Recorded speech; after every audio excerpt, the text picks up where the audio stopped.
The gates of Constantinople had never fallen.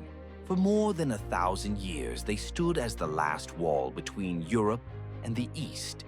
But on a cold morning in 1453, the earth itself seemed to crack. Cannons roared, stone walls trembled, and by nightfall, an empire that called itself eternal was gone.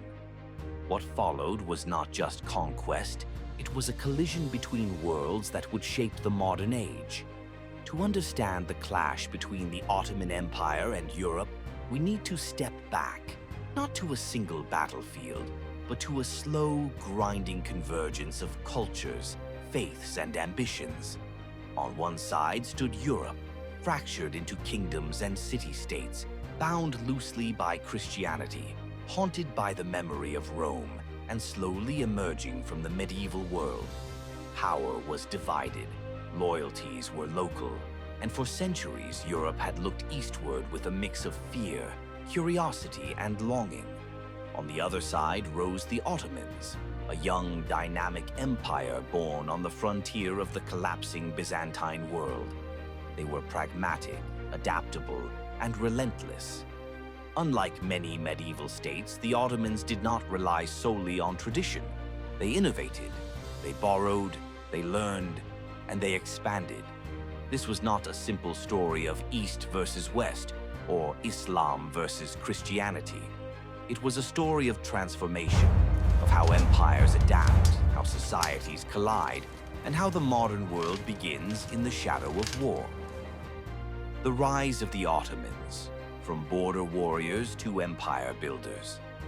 In the late 1200s, the Ottomans were barely noticed, a small Turkic principality on the edge of Anatolia, surrounded by rivals stronger than themselves. Their leader, Osman I, ruled more by charisma than crown.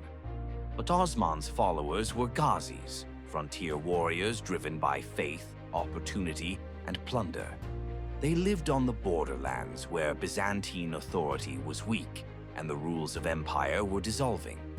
And while Europe looked inward, consumed by dynastic struggles, plagues, and religious disputes, the Ottomans looked outward.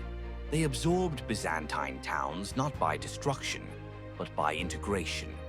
Christians kept their churches, local elites kept their land. Taxes were often lower than before. The Ottoman system was flexible, and that flexibility made it powerful. But Europe barely noticed, and that would prove disastrous. Constantinople, the city that defined an era. By the 15th century, Constantinople was a ghost of its former glory.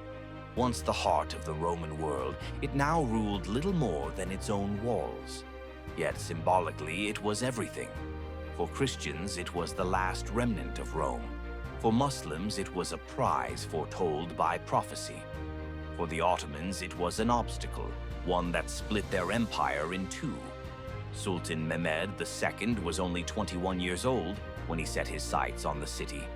Europe dismissed him as inexperienced, but Mehmed was anything but.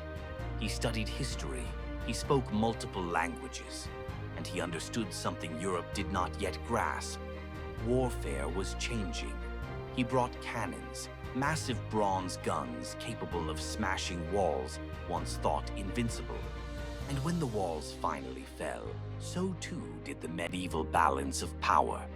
The fall of Constantinople did not just end Byzantium, it sent a shockwave through Europe. Europe reacts, fear, myth, and mobilization. Church bells rang in mourning. Preachers spoke of apocalypse. Pamphlets described the Ottomans as monsters at the gates of Christendom. But beneath the fear was something more unsettling: admiration. European observers noted Ottoman discipline, their centralized command, their standing army, the Janissaries, trained from childhood, loyal to the state alone. European kings began to ask dangerous questions. Why were the Ottomans winning? And what could be learned from them? This was the paradox of the Ottoman-European clash. While they fought bitter wars, Europe quietly studied its enemy. The Balkans, where empires met the ground. The Balkans became the testing ground of this struggle. At Kosovo in 1389, Serbia fell. At Varna in 1444, a Christian coalition collapsed. At Mohacs in 1526, the Hungarian kingdom was shattered in less than 2 hours. These weren't just battles, they were turning points. After Mohacs, Central Europe lay open, and the Ottomans pressed forward. Vienna became the symbol, the line that could not be crossed. Vienna 1529. The world holds its breath. When Sultan Suleiman the Magnificent marched toward Vienna, Europe panicked. Suleiman was everything Mehmed had been, and more. Lawgiver, warrior, patron of art and science. Under him, the Ottoman Empire reached its peak.